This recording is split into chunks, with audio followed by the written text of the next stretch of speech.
Right.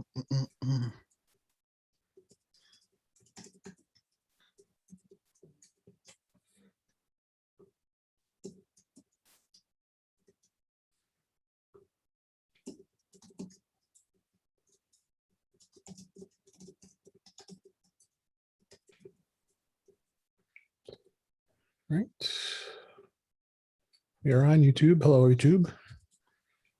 Hello, YouTube. Hello, YouTube. Just posted that in Mac to the Future. I have a YouTube t-shirt. I went to the Googleplex once I got it. It's weird. It's weird. Facebook saying posting. Oh, finally. See me on Mac to the Future. Googleplex. Fun word to say.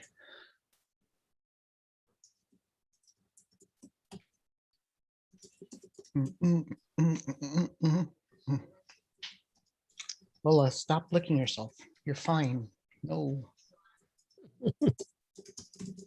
Okay, that's something I've never had said on my show. It's my dog. I know it was his dog. I know it was his dog. Oh, I knew. Well, I hope it's his dog. I'll tell you that. He's here. There's her head. Hi. Yeah, hello. Right. Hello, I know. All right, let me kick off recording here. And all right. Pull up my notes. All right, we're ready to go, guys. Thank you. In 5, 4, 3, 2. Welcome to episode 147 of In Touch with iOS, a podcast that talks about iPhone, iPad, Apple Watch, Apple TV, and related technologies. I am your host, Dave Ginsburg, and my co-host, Warren Sklar, is here. How you doing, Warren? I'm good. I think I missed you last week. Yeah, you did. I did. What was I doing? Oh, yeah, the dog I was just talking about had to Right. take an emergency vet trip that took way too long for way too little of an issue. So that was that. You're back. Good to be back. It's good to have you back. And then returning to our show is Mr. Chuck Joyner from Mac Voices. How you doing, Chuck? I'm doing good, David. Thanks so much for having me. Yeah, thanks for being here. And we did do for Mac Eyes Only earlier this week on Tuesday, our reaction time episode. And I simulcast that in our stream this week. So you're getting 2 shows this week. You're going to get some more insights of what went on with the after event. And then you got to enjoy the other episode earlier this week and of us reacting and me going, ooh and ah, when that M1 processor ended up in the iPad Pro. And we'll get to that just a bit here. So, but let's not waste any time here. We got lots to talk about here. So as I said, the Apple event was here, and we'll not rehash everything, but we'll give us some good insights here. But I have a couple news stories I want to touch on real quick here. We touched upon this, I think, a little bit in one of the other shows we've been on, Chuck. Apple's trade-in partner, Fubio, has been reportedly faced an alarming uptick in complaints. This is on Mac Rumors. Apple has placed increased emphasis on device trade-ins in the last few years. And I must say their pricing has been pretty incredible. But the company has largely relied on third-party partners for its trade-in program, including this Atlanta-based outfit called, I believe it's pronounced Fubio in the United States. And many customers have been satisfied, me as one of them. I traded a couple things in, and it was reported that there was a quote-unquote alarming uptick of online complaints about Fubio in the last few months. Appearing that the common thing, a MacBook or an iPhone that appeared to be in perfect working order, but only the device to have unexplained issue after being mailed in to them for inspection. I think the particular one was they said that a MacBook had been perfectly fine, and then they said it had damage. And I think an iPad had some specs on the screen, which you probably would never see, and they rejected it. Chuck, what do you think? I'm not too keen on thinking this is much of a big deal, but it's always good to be aware of it. Yeah, I've done several things through Fubio, the trade-ins, and it worked exactly as advertised. And so, this is one of those things that, I mean, I take nothing away from the people that had issues, but I'd love to see some percentages, as Yeah, me far too. as how many devices were traded in versus how many had problems. And I would have to ask that question. In fact, the funny thing is, I was just looking at trading in something else today, and I would not have any hesitancy about doing it since I've had such positive experiences. You know what? It's like going to a restaurant. If you get one bad meal the first time you go to a restaurant, you don't go back. If it's the fifth time you've been into a restaurant, you might not go back. Right. So that's, I'm sorry for the folks that have had these issues. You'd like to know a little more of the background, but I'm not prepared to condemn. All I can do is provide my experience, and it's been very positive. Yeah, me too. Warren, you've had experience with these guys in trade-ins? I mean, Apple has a few of them, and I don't know. Do they actually tell you which one they're dealing with at that point? They usually do, and it most of all the ones I've done in the last at least year or two, it's been Phobio. Okay, I remember doing a couple trade-ins, but I don't remember seeing a specific vendor other than Apple on receipts. But so I don't know where it went, to be honest with you. I've done a few trade-ins with Apple in general and never had a problem. I have dealt with places where online things where they said it was in worse shape than I thought it was, but we worked it out. I think at worst they send it back to you. The story says, they won't buy it because they don't like it. No charge. But I think some people are saying their computers came back in worse condition than when they sent it, which is, kind of a he said, she said kind of thing. So, I would just basically agree with Chuck. I mean, I think Apple will keep an eye on it, but I don't think it's a big deal.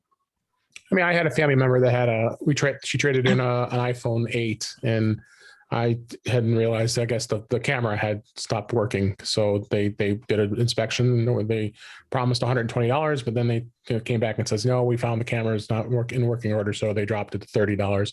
And for them to waste time, send it back, I'll take the $30 and move on, because the phone pretty much is, worthless at this point, unless I want to put any money into it to repair the camera. So we move on, but that was fair. I mean, if I didn't want it, they would have happily just shipped the phone back with no charge. So, but just buyer beware. Just be aware that when you're trading things in, to make sure that you're aware of what the condition is before you send it in. David, I think that's a great point, and I don't want to skip over too much. Maybe if you have concerns about something, you've got an iPhone somewhere, so take some really good pictures, some high quality pictures of everything. Test the basic functionality. I mean, because all of them ask those same questions. Does it work? Does it have any issues? 1, 2, 3, 4.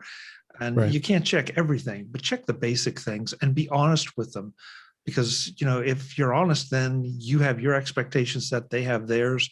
I've had a couple things, not with Phobio, but where I've felt like, okay, there's some moderate wear on the keyboard and all, and I put that down.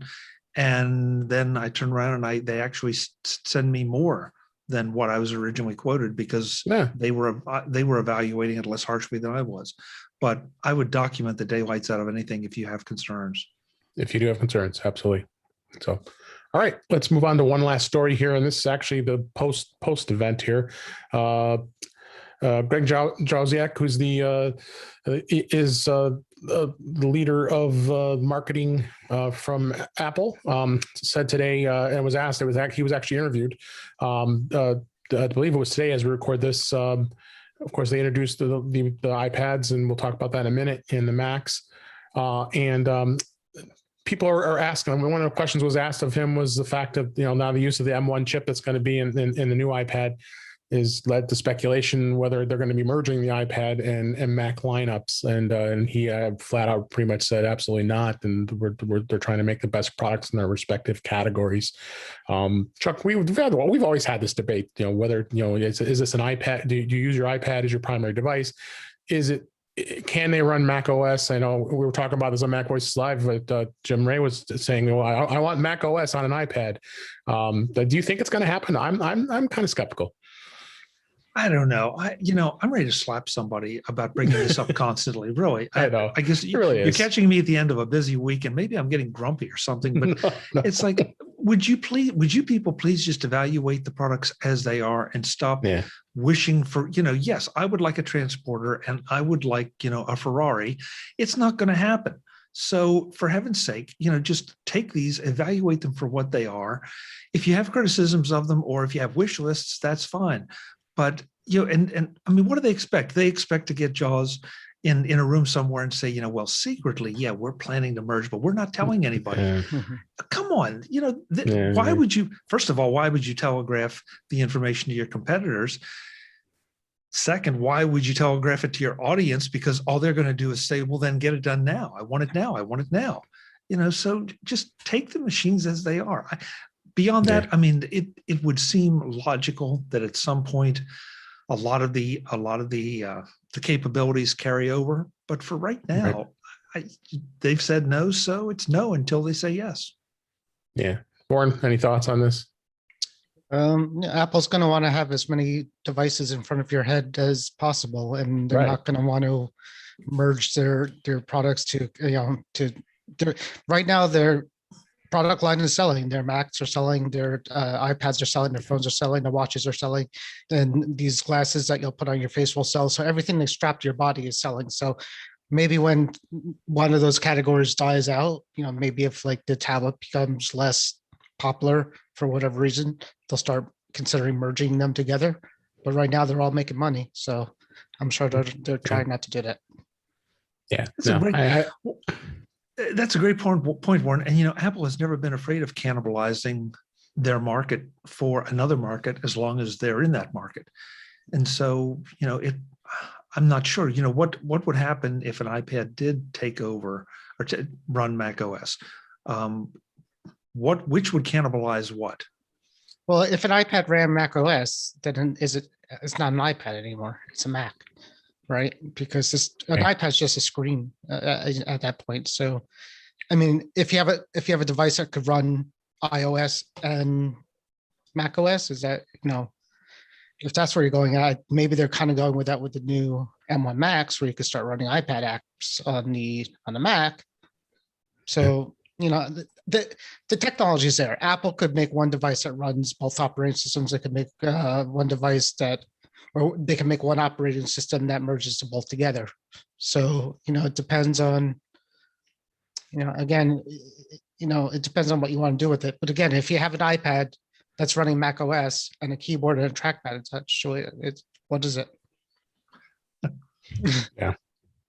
Yeah, I agree. All right, let's go ahead and move on to the topics of the week. As soon as the announcement was made, Apple went ahead and released all the release candidates for beta for this week, as we always talk about on our topics. iOS 14.5 beta RC, which is release candidate, was released this week, and which means it's near its final version. And usually I give in, which I did, and I did install the release candidate on my iPhone and my iPad already, and and now see what I've been missing with the ability of being able to unlock my iPhone with a mask on. So I'm pretty excited to finally have that. I know you've had that for a while, Warren, and don't have anything else to say about other than great things. It is pretty awesome. I would have been mad. Just unlocks it. I would have been mad at myself for the last 6 months for not having it if I didn't do it at this point, because I mean, at work it's been a godsend, because I'm always on my phone and I have to wear a mask. So, I mean, for me, just being able to unlock my phone every time, it's great. I think even our friend Brittany, she doesn't normally go into with the beta, and she installed it because of her wanting to be able to unlock it with her mask. So so I see what everybody's been missing, but I'm not one to really dive in it. When it gets the release candidate in GM or Gold Master, then I'm pretty comfortable to pull the trigger on it. But you could just wait a week, but whatever. Yeah, but usually I don't. That's when I give in. I mean, I just don't want to be on the beta cycle throughout the whole time. I let you do that so you can tell us what your experience is, Warren. Well, the last beta cycle, it was long. It was long. So and after the second beta of it, I didn't notice one difference in anything, either performance, stability, or anything. So or feature. that's a good thing. But this is not unusual, and they did this on Mac OS today as well. Is the overlapping? So the release candidate is out. It's not out to the public just yet. It should be. They're saying release next Tuesday, I would think. But then iOS 14.6 beta 1 has been released, and we've now are going to start testing on that. Right now, I don't see any. Did you upgrade, Warren? I'm assuming you did. Yes, I did the iPhone and the watch today. One of the changes I did saw was interesting is I know you usually had to get the new profile every time the new beta came out. You don't have to do that anymore from what I see, because it did give an option at the bottom there saying also available iOS 14.6, and I have a link in the show notes from 9 to 5 Mac showing that. So I thought that was interesting, that because usually you need to update the profile every time they move to the next version of the beta. I wonder if this is the first time there's three releases of the operating systems. There's two betas. There's two betas in the production version of it. So it's so you got three. There's literally two betas out for the same product, and I don't remember that happening before. No, I mean, there's been a lot of firsts here with this, and it's been very interesting to say the least. But nothing notable so far. No one's finding anything different with F14.6, and we've only had it for a few hours, so it's really hard to say what they've added just yet. And the watch about 30 minutes. It just finished before I came here. So if my wrist catches on fire, then it's a new beta on the watch. That's right. Warren, be sure to please let us know if the watch can run Mac OS. That's where I really I want to know. Yeah, it's a very tiny version of Safari on there. Yes, I'll let you know. Right now, it looks pretty much exactly the same as before. So. Now, although I had a bit of a challenge getting the watchOS 7.4 on my watch, I had to delete the profile and add it back again. Actually, deleted it after I'd already downloaded, because it took like almost forever to install it on the watch. So I'm disappointed in myself. I told myself I was going to just stay on production for a while, so I was looking for new beta today. Totally screwed me up. So I'm like, okay, so I'm going to prepare. Dave Hamilton did on this podcast last week, said, it's a good time to do a fresh install of everything, and, don't bring back things. And he said, especially on the M1s, that sometimes they don't download. Sometimes you're not getting the optimized version of the program if you're doing a restore. So I was going to do all that, and then they dropped these new betas on me. I'm like, that's the end of that. Well, that's why we have you, so you can keep reporting us back and let you go on, live on the edge with the new version. So that's beta for this week. iOS 14.6, iPadOS 14.6, so watchOS 7.5, and then tvOS is also, I believe, is released as well. So. All right, so let's jump right into the spring loaded Apple event, and it was really spring loaded. There was a lot of product releases, and there was a lot of information squeezed into that one short hour. Wouldn't you say, Chuck? Because we really got a lot of information and all that in that little time. Yeah, it was an intense hour. I mean, it really was. I came away kind of tired, and all we were doing was watching and commenting. But it was fast, it was furious.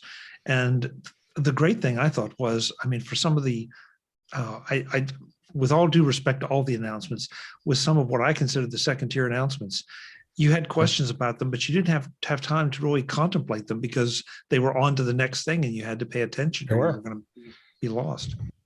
Yeah, they were. So, so I've got a full list of show notes in here. We're not going to dive deep step by step on every single thing, but we're going to come up with some high points here. Briefly, I'll just mention the two things like you said, they just skimmed over. The first one was the Apple Card now supports Apple Card Family, where you can have your spouse merged with your account, and allows you to be able to share both credit lines, be on one account, and not have to be separate and still help your credit. The credit limits will be merged, and then your APR would be, you would get whichever of you had the lowest rate. And then they're also working with it as far as the family sharing plan. If you decide if you have kids and you want to be able to give your kids allowance to use a card, you can do that and be able to add that as well. So I thought that was a cool thing that they did. So, and did you have guys any comments about that at all? Not really. Just it's one more refinement to the financial aspect of things. Yeah, another as part of their package of services. And then the next thing was podcasts. There's new podcast subscriptions. I have a link in the show notes to the actual news release from Apple.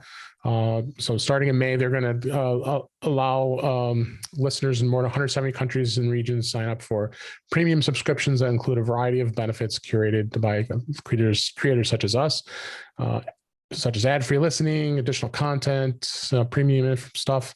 So of course, Apple's going to take their 30% cut to start for the first year and then 15% after that.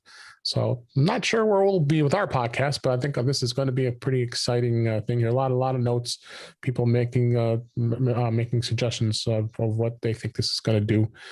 You, Chuck, as being a podcaster much longer than I have, what do you think of this? Do you think it's something that you might be exploring? Have you looked at it yet? I have not looked at it in depth, David. That's going to be one of the things I do over the weekend because I want to understand this completely. I haven't spent much time either. Yeah, there's so many questions, and even the people I've talked to seem to be confused because some people think it's one thing, some people think it's another. I'm certainly not opposed to it. I think anytime you can be associated with anything that Apple does is a good thing. Sure. At the same time, you got to figure out: do you want to charge for your podcast? How do you want to charge? Do you want to create a new show? Do you want to create bonus content? A lot of questions here about who's managing what and how it's being delivered, what the impact is to the audience for, say, third-party podcatcher softwares. So, software. Sorry. So, they're just right now. I feel like I personally have more questions than answers, and maybe by the end of the weekend, I'll have at least a few answers, or maybe a lot more questions. Oh, we'll definitely cover that and get what we find in as the days and weeks progress here. It's not coming out till next month. So, and Warren, as a consumer, would you subscribe to a podcast that offers premium content? That I don't know, but if you guys start making money, I want in. Yeah, that's right. Spoken like a capitalist, Warren. Good job. I like it. So, all right. So those are just the brief announcements that were just kind of skimmed over. Let's start off. I'll just kill this one piece off. Is the iPhone 12 and the iPhone 12 mini now have purple as a color choice, and not the Pro or the Pro Max are going to have that color. So I don't think there's much else to say about that. If you like a pretty purple, then maybe that iPhone's for you. No, David. If you've been reading the things today, it's more of a lavender. It seems lavender after I was looking at it closer. It's like, this was a big news weekend. You guys are focusing on this, but maybe. Hey, I guess if it's important to you, it's important to you. Absolutely. It's not even lavender. It's going to be a made up Apple color that, they make up words for, like tangerine jello is one of their new spring colors, I think, but they generally don't use just green or blue. It's fancier. So let's go ahead and move on. Let's spend some time on AirTag. AirTag was the big announcement of the day, I think, because it's a new product and interesting device, little disc. It's got the Apple logo on it and gives you the option to be able to keep track of your stuff. Whether you want to keep track of your keys, your backpack, or any other device, you can put this in the bag and be able to track where it's at. So. Interesting concept, I thought. with what it has to offer, including being part of the Find My network. So you can find your device very easily. It does utilize the U1 chip, which is in the iPhone 11, iPhone 12 for smart precision finding of the product. It was a kind of a neat ad that they put in the event. I thought with the guy diving into the couch and looking for all kinds of stuff. And I did see an iPod Nano in there as he was going through, along with the cashews or the pistachios and all the coins. So it was a cool ad, but I think it's got some quite a bit of potential, and it is actually going to go on sale tomorrow as we record this at 7 a.m. So I'll probably be up and putting my order in. But Chuck, what was your first initial impressions of the tags, and is this going to be something you get? I'm definitely going to get a set of 4 and try them out. Very positive. It's like, finally, we don't have to listen to this as a rumor anymore because it's now out. 2 years, but it was 2 years. Yeah. But as a device, I mean, yeah, it looks good if it performs even half as well as some of the other things. There's I've been using a competitor up to this point, but I'm going to definitely try the Apple thing. The point that I think needs to, I have made it a number of times, I'll make it here too, that what makes this so interesting and so superior to pretty much everything else is the network behind it. And that's the network of iDevices out there. I mean, how do you go anywhere except maybe the top of Everest and not find a whole pack of iPhones?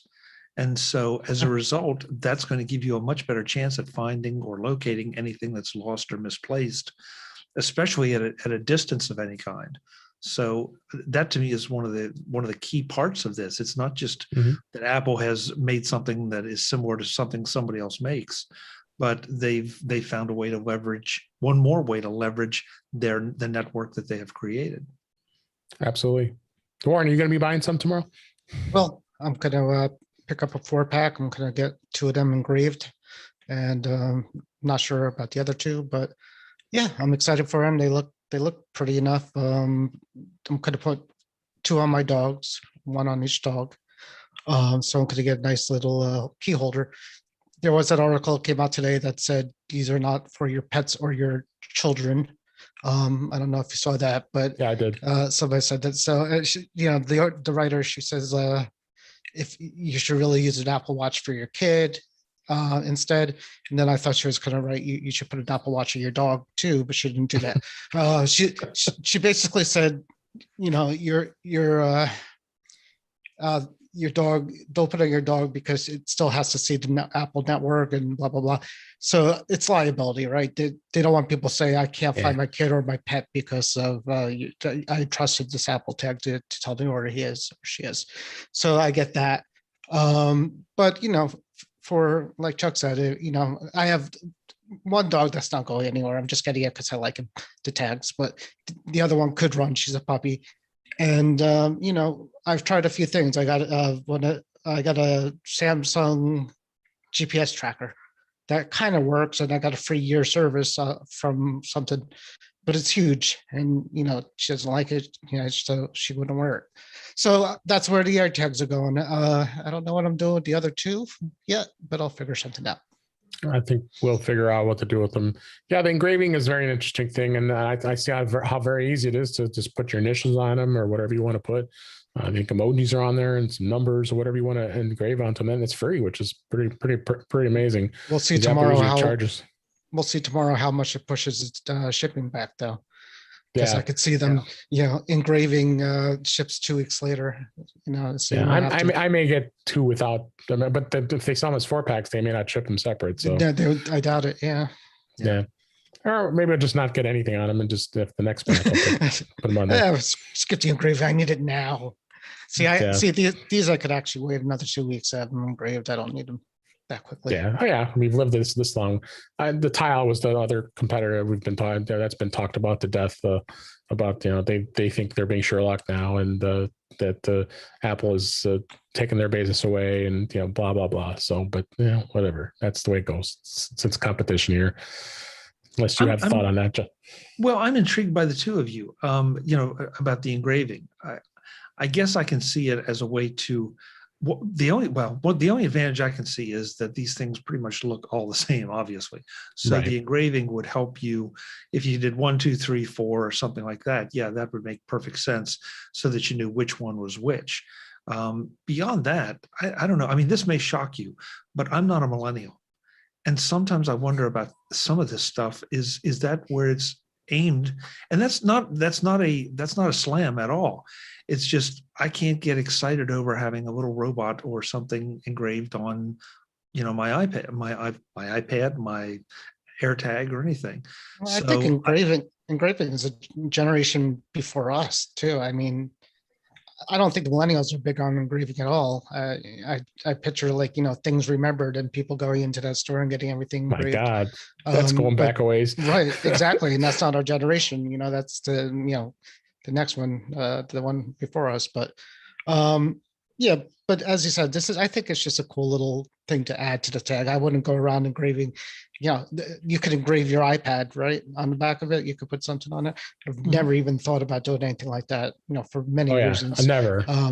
So, and one, the biggest reason is because if you sell it, nobody's going to buy it if it has your name on the back of it or something else like that. Exactly. Well, they might, but they might hate it. Where an AirTag, it's going to be, I'm not selling that secondhand. Nah, they're disposable. No, but you may want to consider whatever it is. I mean, whether it's a number or an emoji or whatever, just to be able to differentiate which one is which, for purposes of battery replacement or whatever. Right. I replaced the robot AirTag, last week, but I replaced number 5 or 4 2 weeks ago, or so there would be a benefit to that, and since they would have to have some kind of identification, why not give people an option? So yeah, but I'm with you, Warren. It'll be interesting to see if getting an engraved one or embossed or whatever it is pushes the shipping back at all. Yeah, we'll try. I'm gonna be up early morning, 7 a.m. Central, 8 a.m. Eastern, to 5 p.m. a.m. Pacific. They're going on sale tomorrow as we record this on the 23rd. Are we gonna say shipping times are increasing as the hours go along? Is the supply good on these, or what do we think? I bet they are. I bet there's a good supply of them. I can't imagine. I mean, they're small enough items that they're easy to manufacture, that they made a whole ton of them. So they know that people are going to be buying them like crazy. Yeah. Even the AirPods Pro or the headphones that just came out, you wouldn't think they would sell out, but the next day, like, they were gone until like 3 weeks out. Probably didn't make enough of them. That was the problem. Yep. So just to wrap up with the AirTags, you can buy the extra key change, and Apple is just charging quite a premium for it. And some of them, I know there's a Belkin one that's around $12 or $13, but all the Apple ones, the basic ones, are $30, $40, which is a little steep. It adds double the price of the AirTag. Then of course there's the dreaded Hermes. Spending $450 for a luggage tag that you want to put on your luggage, right? And just because you could say you have a Hermes AirTag ring. So crazy stuff with that. Battery is replaceable. They're saying it's 1 year of battery life. It does use the wafer size. The 2032 battery, would very common, very easy. Looks like very easy to replace. And check it out. I think it's good. And Siri's going to be working with it as well. Precision finding is going to be great. Find My Network. So all that we talked about, it's going to be good stuff here. So do you guys have anything else you want to talk about the AirTag before we move on? All right, let's move on to the iPad Pro. I know Warren and I have been itching to replace our iPads. We've had them since 2018, and we held off when the 2020 model was, because there was zero reason to actually update it. But there could be some of a compelling reason of it. I know I got excited. If you go back and listen to episode 146 of the show, and my excitement when I saw that Tim Cook was in disguise, as we found out after the fact, when he was pulling out the chip from a Mac and an M1 chip from the Mac and transplanting it into a iPad Pro as they close it, and then Tim Cook took his mask off. So that was probably the most interesting of the announcement, is the fact that they've now gone to the same exact chip, the M1, that's in a Mac Mini and a MacBook Pro and a MacBook Air. Let's talk about the processing a little bit. Chuck, what do you think? Do you think that was I think that was a pretty good move. I think it is, as far as moving over to that processor. I think it's definitely a good move for lots of reasons. I mean, I can see from a manufacturing and supply standpoint, they only have to make M1s now. They don't have to worry about any of the A series chips. So that's good. You get the added benefit of the horsepower. So this makes, I mean, to me, this means that forget the Mac OS thing for a minute, but just there's going to be very little reason that a developer can't do just about anything they want with this M1 chip in an iPad. So there's going to be no more questions of horsepower or anything like that for quite some time to come. So I think that makes it just flat out exciting right there. And for those people who really are trying to replace their laptops with an iPad, they're going to have access to a whole lot more power than they've ever had before. So I think it's a great move. I'm not enough of an engineer to know about heat issues and power consumption issues, but from what we've seen with the MacBook Airs that have the M1 chip, and I mean, every user, and me included, they just go and they go and they go and they go. And, you're kind of surprised when you have to recharge it because the battery life is so good. So on an iPad, I would think this would make even the battery life even more amazing, depending on how you're using it. I would think.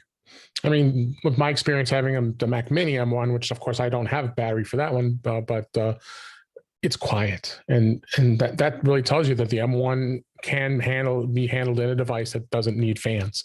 Albeit we aren't talking about the iMacs today, but the iMacs do have small little fans that were set at 10 decibel, which you barely could hear that. But there was obviously a reason because of the screen and all the other components that are in an iMac. But yeah, I think if you compare it to any of the MacBook Pro, MacBook Air, and the Mac Mini, no fans are needed. So, and there's never been a fan in iPad before, so they obviously know that chip is going to work fine in an iPad. What's your thoughts on the processing of this new iPad? Is it going to be compelling enough for you to upgrade? I mean, for what I use my iPad for, the performance on my 2018 seems incredible still. I don't notice any lag with anything. But with the with the demos they did the demo of the guy playing the piano and the music transcribing right on spot, which was really cool. They also put the iPad on a tennis court, and it could tell you if the ball's in and out. So I'm assuming they're going to hopefully come out with things that are more real time like that. And if that if it could do cool things, like the other one can't do as far as like real time captures and real time activities, and it might be worth it. I guess my answer is, with the existing software and apps that are out there now, I don't see any reason to go to the M1. I would hope to go to the M1 for what they can possibly end up doing with it. Yeah. Well, a couple of things now as far as the same sizes, and I'm kind of pleased with the fact that the 11 and the 12.9 are exact same dimensions. So the cases we have, the Magic Keyboard is fully compatible that we both own. So you can get that. In fact, I had another case I looked at. That was the floating case I got, the float from Kickstarter.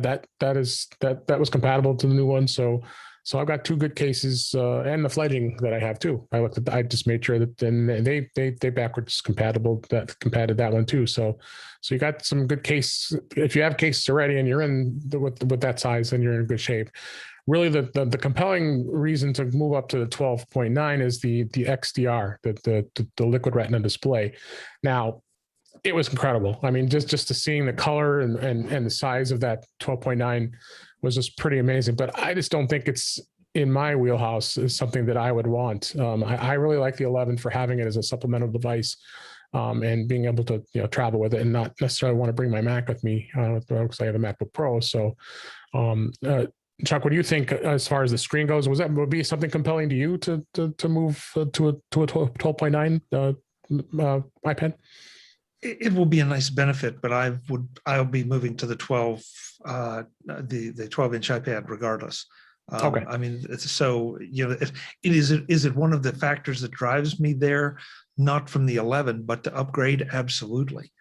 Okay. Because I'm rocking an iPad Pro that is, I think, from 2015. So Just so so I've been really waiting for a significant upgrade, and this, not just the M1 chip, but the screen, everything about this iPad just is screaming at me that this is the one that I've been kind of waiting for. And so, yeah, it'll be a very nice benefit. And you're right, the only trouble with the colors and all that, they can do anything with video or saturate a photo. I'm anxious to see it in person. But that said, having seen the XDR displays, I'm anxious to see just how good this thing really can be. It might be something I may go look at and see, is it compelling enough? But I've just been happy enough with the 11. I don't know. I had a 12.9. I have an old 12.9 here, a Lightning one, first gen. Yeah, I look at it, it's like, God, that is a nice size screen, but I don't know. The 11 has just always been a good daily driver for me for what I use it for. So, let's see, you just hit the key phrase. What you use it for. That's the big question. If you consume a lot on it, it's going to be that. It would almost seem like a no-brainer. Because it's just going to be that much better, that better screen. If you need the extra real estate, then it's a no-brainer. If you're somewhere in between with that, then there are no wrong answers here. It really is a matter of sitting down and saying, what am I using it for? How am I using it? And what's the cost benefit on the additional money? Right. Same with you, Warren. I mean, your 11-inch iPad Pro. When if you've would you be compelled to go to the 12.9? Oh, I've been arguing with myself for the last few days over It has to be interesting to see. It is. So, I mean, like I got the 2018 11-inch like you. I like the 11-inch, but sometimes I wish it was bigger. I like to use now that I sold my 16-inch MacBook, I think it would be a good idea to have a bigger iPad to use as a sidecar. If I need to do that. I've tried it with the 11-inch, it's too small. Also, so I don't know if I really need a new iPad and if I was going to the 11-inch I don't know if I could convince myself that I would need to do that. I'm considering going to the 12.9-inch, but that means having to sell all the accessories that I have for the 11-inch, including the Magic Keyboard. So, I mean, I could trade. You and I both got a quote from Apple for like $445 for our 11-inch, $455 maybe, something like that, because we have the same 256 gig Wi-Fi model. So, which is a pretty good. I mean, so if you put 440 towards an 11-inch, you're paying what, a couple $100, like $300 to $400 at that point. It won't sting as much. So, I mean, that's tempting. So, I'm gonna see. I might want to get a look at them. Yeah, one of the first times in history where I might want to get a look at the product before I actually hit the buy button the day it comes available. So, I may want to do that and look at it first. And if the value goes down on the trade-in after a few weeks, it is what it is. Yeah. So the rest of the stuff they've added, I just kind of whiz through it. The LiDAR is still there, the same cameras. The camera quality is really good. One thing with the camera they did add is that feature called center stage, which I found to be kind of intriguing. Is whereas as you move, the camera moves with you in center stage and gives you a center place of where the camera is looking at you. So I thought that was interesting. I know you and I both talked about it on the other shows. I thought that was a pretty cool feature they added. Yeah, and I think maybe we're seeing the power of the M1 at work. I'm not sure that could have been accomplished with some of the earlier chips. So, we always come back to certain themes, and this is one of those that if Apple makes the whole widget, they can do things that they just couldn't do otherwise. And I don't know if this is something they could do otherwise, but now they're doing it with this, so it leads me to believe no, they couldn't. So they've given you that ultra wide lens, and now center stage will keep you in the frame as opposed to having to buy some other little device that tries to follow you around the room. Obviously, this can't rotate the iPad, but it definitely helps for someone that is doing a presentation or whatever to keep them in frame. So yeah, I'm anxious to play with it and see just how useful it is. It looks to me to be very useful in certain circumstances. I want to see how well it works. I'd like to see how well it works too. So other features, Thunderbolt was a big thing they made a big thing about, and I think that's pretty big. Thunderbolt support. I know OWC had sent out a press release talking about their products. They've got the OWC, the external drives and the hub, which we have that's going to take advantage of those very fast Thunderbolt speeds, especially those drives with the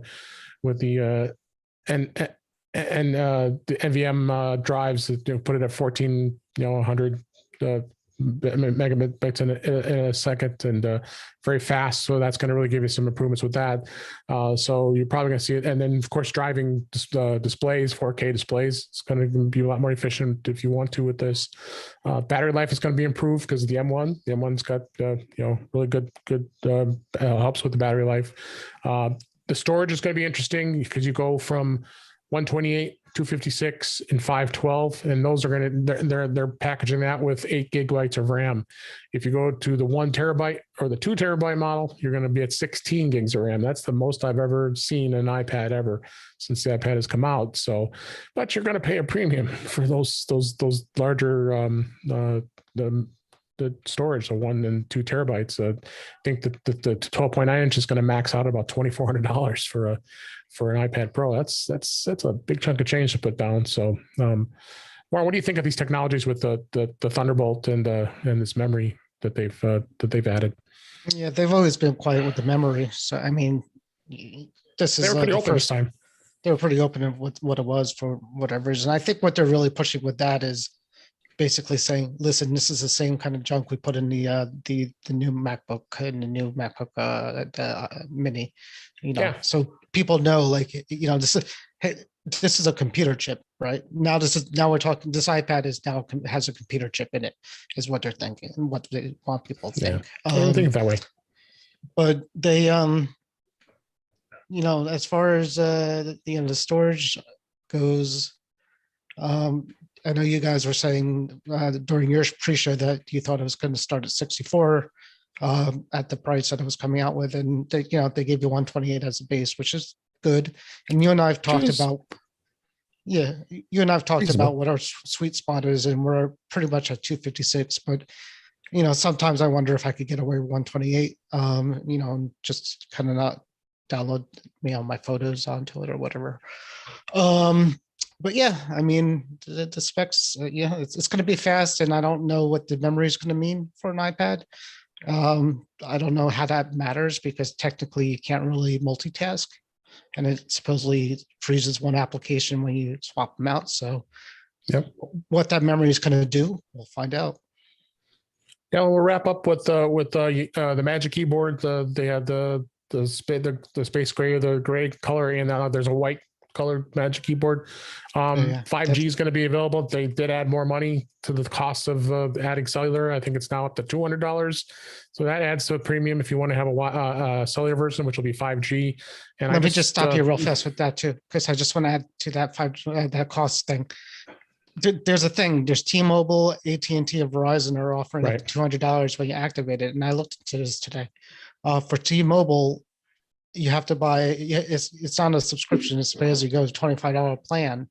Right. So you're actually getting the $200 back pretty quickly, and from it. So it's not a bad deal if you want to think about doing that, or getting free cellular for a couple of months, 8 months. Yeah, I'm fine with, because I always have my iPhone with me, just use my hotspot. That's why I don't ever buy me too, but I mean, if it's almost free at that point, you might as well kind of do it. Yeah. Chuck, you buy the Wi-Fi version too? I buy the Wi-Fi version, and I guess I hear you, Warren, as far as getting the money back if you had the need for a cellular iPad. But if you really don't have that need, then I'm with David. The hotspot is almost as good. Oh, I'm never. And Yeah, I don't say I you need save- it. I'm just yeah, saying I you're would get it if it's Right. almost if they're giving you $200 to get it. but you're still having to give that $200 back to them in the subscription. Right. That's my point. So, it Right. still ends up costing you more money. Yeah. But if you have the need, then that's it. And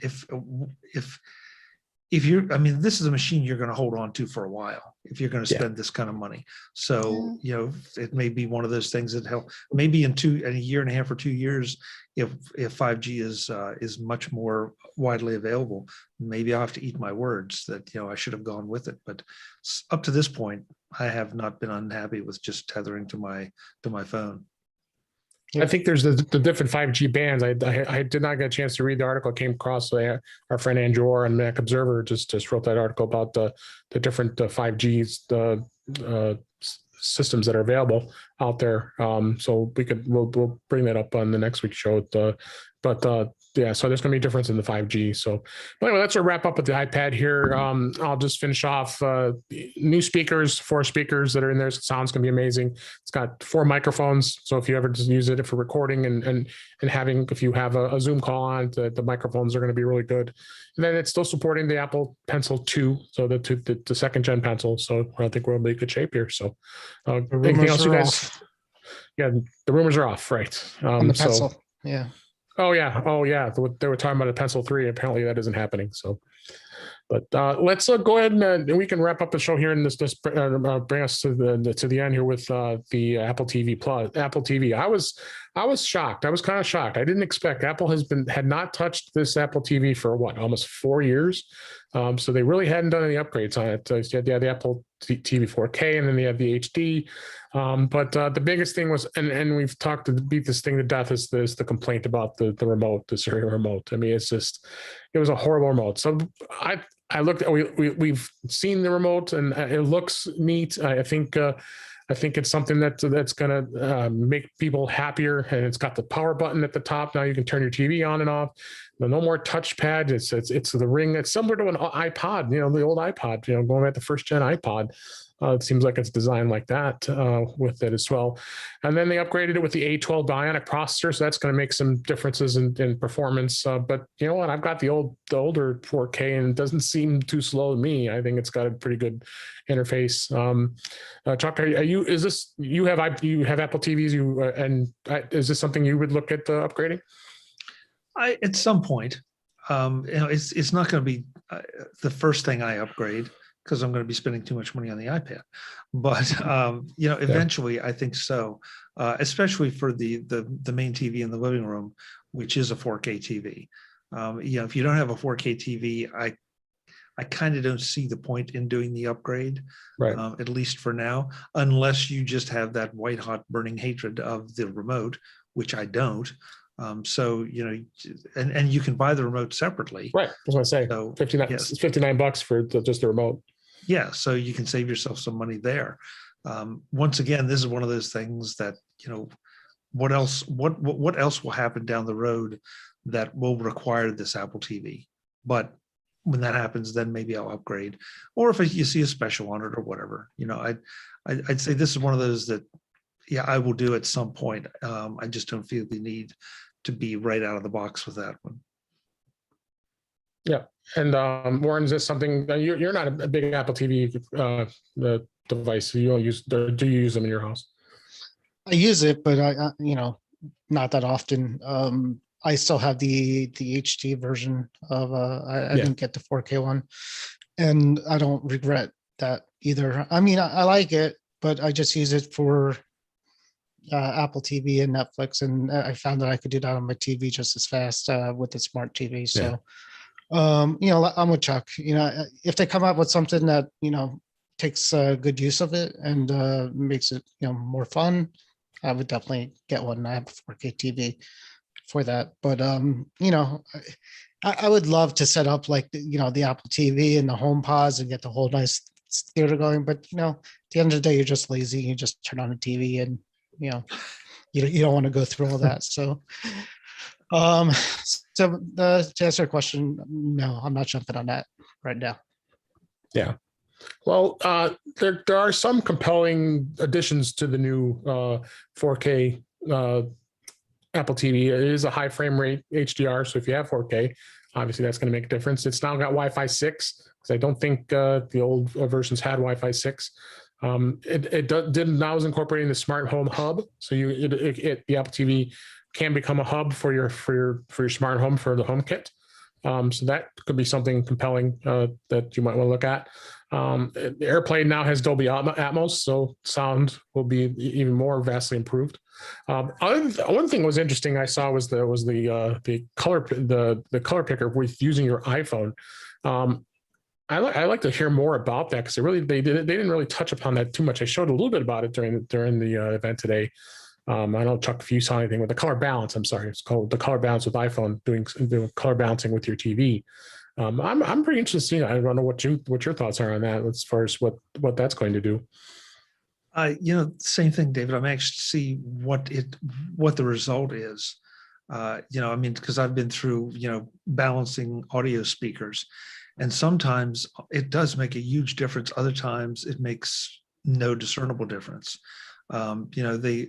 If you're a video geek, then you go through, once you buy a new TV, you go through all the settings and all these machinations to make sure that you've got the color balanced.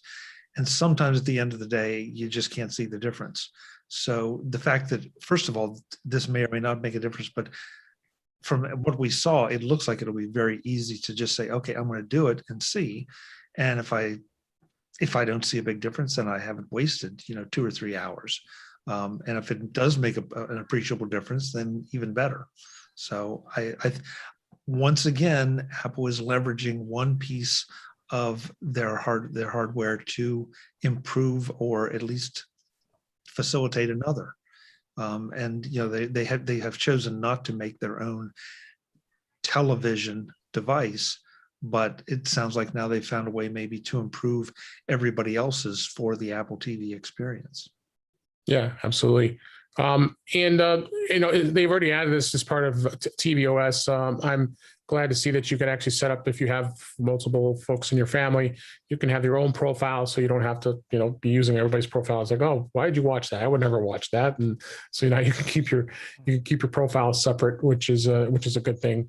Other thing was interesting. It actually got announced today. Was Apple Care now has Apple Care Plus available for the first time on the Apple TV. I mean, I wouldn't buy Apple Care. Why? As I said, I would buy Apple Care Plus for. I would buy. I mean, Apple Care on an Apple TV. It's just it's pointless. I mean, $30, I guess. Yeah, well, it's gonna. They want to give you the extra insurance, I guess. But what is someone going to drop the Apple TV? I mean, they did it for HomePod too, which I didn't understand too much. You know what though? I can't speak for you guys, but because I don't have kids or animals running around the house, but a lot of people do. And some of the horror stories I hear from my friends with kids of all ages and animals too, about the things that they will chew up and destroy. And so I'm not sure exactly how that fits into Apple Care, but it would be an interesting thing to say, okay, hey, my Apple TV got destroyed, but I've got Apple Care, so I get a new one. Yeah, does it cover accidental damage? It does. That's why this is the first time for Apple Care Plus. So okay. So you get 3 extra years of protection, and then you have 2 additional incidences of accidental damage. Yeah, I could see it falling off of a shelf, or like you said, an animal might hit it, or. But I think this is going to be something that maybe somebody would think of. I mean, it's $29, so I mean, you buy a new one, it's $179 or $199. So I just don't know how like you're I'm kind of with you, Warren. It's just those things are they're like bricks. I mean, there's Apple TV, like the first generations that are still running. Right. They're pretty solid. So you'd have to really fling it. you would need a bad kid or a bad animal to really do a good job on it. But if you think about it, sorry, go ahead. No, I mean, the HomePod I get more because the animal control and the cables and stuff like that. But I don't know. It's just it's sitting on I'm just talking about the Apple TV in general. It's just sitting under a cable box somewhere. It's not going anywhere. But That's just me. Well, and it doesn't cost. Let's look at it this way. First of all, you don't have to buy it, and second, it doesn't really cost Apple much of anything to offer it. No. Oh, if you are one of those who has concerns that something might happen to your Apple TV. So yeah, it's no, like, don't get me wrong. I I get Apple Care Plus on a lot of my stuff. It's just some things I just don't. Yeah. So just kind of wrap up the Apple TV here. They're also still selling, believe it or not, the Apple TV HD for $149, which it will now include the new Siri remote, which I guess it's compelling enough that if you have an old one, you might, or if you have a really old one, especially if you have Series 3 that's obsolete, that might be something you might want to look at if you don't have 4K. And then the two 4K models is $179 for 32 gig and $199 for the 64 gig. And then again, like we mentioned, you can buy the Siri remote separately for the first time. Not for the first time; they've been selling it for a while, but not anybody would want to buy that old remote. But I wonder how many they could have left in a warehouse somewhere. Yeah, of, old Siri remotes. Get on Facebook and look for somebody who's surplusing them. Right. So. A couple other things with the Apple TV Plus. I'm pretty excited to see Ted Lasso is going to be coming out on July 23rd. I watched the trailer and it's just so feel good every time you watch it. I went and watched it again, and I can't wait for that show to come out. And Apple TV Plus content continues to evolve, and I see a lot of great shows coming. So I think this is going to be a good device to be able to consume all that. I mean, of course, you can watch it pretty much anywhere as it is anyway. So I think it's a pretty good stuff. So, but I think we covered pretty much everything there was to know about the event, and we got it within an hour here. So unless you guys had anything else, we're going to go ahead and wrap things up for this week. That's a wrap for this week. Please send your comments and questions or suggestions to our email address, feedback@intouchwithios.com. You can follow us on Twitter @intouchwithios, or you can also subscribe in your favorite podcatcher, including Apple Podcasts and many others. But better yet, go to our website at intouchwithios.com, where all the links to all the ways to listen to us are there. I am your host, Dave Ginsburg, and you can find me on Twitter @DaveG65. Chuck, thanks as always for coming on the show. We always love having you on, and tell everybody where they can find you. Hey, I always appreciate it. It's always fun to talk to you guys. You can find what I do over at macvoices.com. We talk to lots of interesting people. On Tuesday nights, we do Mac Voices Live, and David and Warren have been known to stop by on more than one occasion. Yeah. And so there, it's a panel discussion of whatever the topic of the week is, which usually lasts for about the first 3 minutes, and then the panel takes over and runs with it. And 2 hours later. I completely lose control, but it's a lot of fun. And of course, on the socials, I'm at Chuck Joyner. Thanks for having me, David. Oh, thanks for being here. Really appreciate it. Warren, what's been going on at Mac to the Future Facebook group? Anything exciting? No, I always use this time to thank the guests, and thank you, Chuck. It's good seeing you.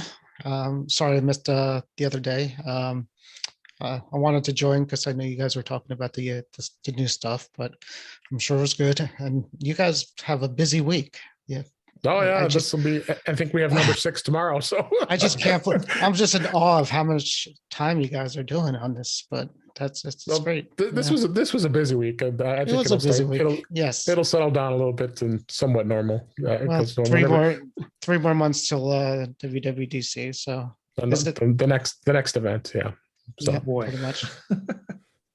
And programming note, we warn you, of course, you're going to be, of course, no one knows this, but you're going to be on vacation next week. So I've got two guests slotted in for come on the show. It'll be Miss Brittany Smith and Jeff Gamet will both be here. So we'll have a lot of fun on the next show. So with that, yes. What, Brittany and Jeff? Oh, yeah, you're a brave man, David Ginsburg. I am. That's why I brought him on, because Warren's going to be gone, so why not have some more fun here? So I will. It'll definitely be an interesting. It'll be an interesting. So that's okay. I think it'll be entertaining enough that people will. You'll definitely want to come back here next week and tune in. So, well, thanks everybody for listening. We really appreciate it. I hope you enjoyed the show, and we enjoy giving it, providing it to you. And thanks for listening. Thanks. I am brave, aren't I? I'm trying to picture this. Brittany and Jeff. Mhm. You'll say good evening, folks, and then just sit back and watch. Well, they'll say good evening, and they'll say underpants just as you start the video. Yeah. No doubt. No doubt. Jeff's been good. He hasn't done that to me, so he only does it to you. That's great. He only mentions his underpants on my show. Thank you, David. Yeah. Well, what can I say? Or no pants. All right. Goodbye.